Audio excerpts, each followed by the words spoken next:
नाही,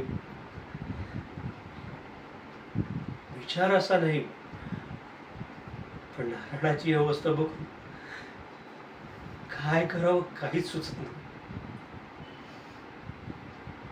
कुलता एक जीव आहे माझा, त्याला त्रास झालो की मला त्रास झाला असं वाटतं. काही केल्या उपाय सापडत नाहीये. दिवसेंदिवस आजार वाढत चाललाय, हातबल झाल्यासारखं वाटतंय. काय करावं?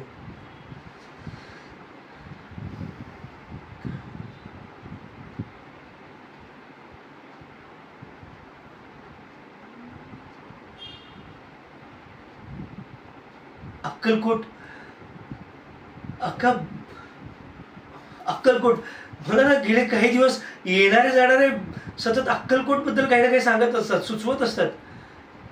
असं तर नसेल ना की नारायणाच्या आजारावरचा उपाय अक्कलकोटमध्ये असेल?